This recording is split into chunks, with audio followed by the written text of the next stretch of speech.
Donc, sur ces semaines, pour faciliter un petit peu le warm-up, je vous montre un petit circuit qui peut être facile à réaliser, qui peut servir presque de montée en charge, ou en tout cas ils activent bien pour pouvoir faire la séance de push en overhead et de pull sur les tractions. Là-dessus, sur cette partie-là, vous pouvez les répartir par 3 et il y a juste un peu de matériel à sortir en amont, mais une fois que c'est sorti après, il n'y a plus besoin de changer de matériel pendant toute cette partie warm-up.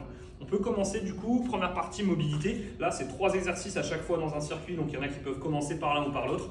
Sur la partie mobilité, un peu ouverture thoracique là-dessus. Ils calent leur dos sur cette partie, main derrière la tête. Sur cette partie, ils rentrent le bassin vers l'intérieur, le nombril qui va chercher vers le dos. Comme ça, le bas du dos est légèrement arrondi. Ici, on expire sur la partie où on détend. On ouvre le plus possible. On souffle, on va chercher.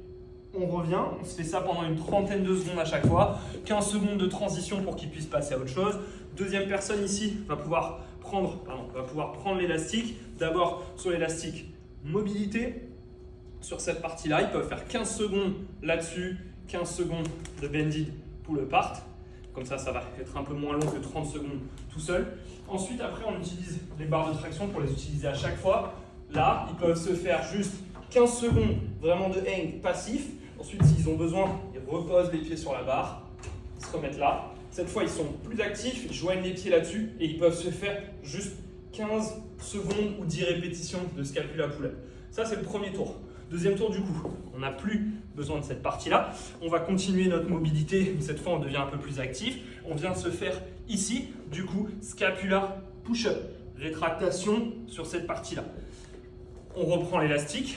On est cette fois dans du plus spécifique sur le deuxième exercice.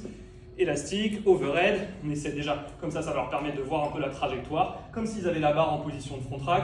On recule la tête, ça passe, la tête rentre à travers les épaules, on retient. On se fait ça pendant 30 secondes, on peut maintenir 1 à 2 secondes en haut pour s'échauffer aussi. Les personnes qui sont, du coup, vu que vous avez déjà installé les élastiques avant, vu que vous avez bien fait votre travail sur cette partie-là, vous pouvez servir des 3 barres de traction juste pour l'échauffement, après ça viendra changer. Élastique le plus facile dans un premier temps. Une fois qu'ils sont ici, ils viennent justement baisser les épaules, faire leur lat pull down avec les bras tendus pour activer justement au niveau des dorsaux. Une fois qu'ils sont tous passés sur ça, on peut enlever cet élastique-là dans un premier temps. Il nous reste un gros élastique qu'on a installé après.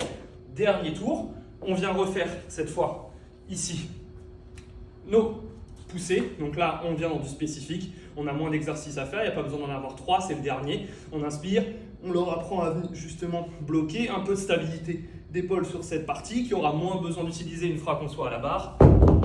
Et après, du coup, dernière partie, on vient se faire une série de tractions un peu plus facile que ce qu'on fera tout à l'heure. Ils viennent prendre exprès un élastique qu'ils ne prendront pas tout à l'heure. Ils viennent se suspendre et pull-up. C'est un exemple de warm-up que vous pouvez mettre en place assez facilement pendant ces séances-là. Au début, il suffit juste d'installer le matériel.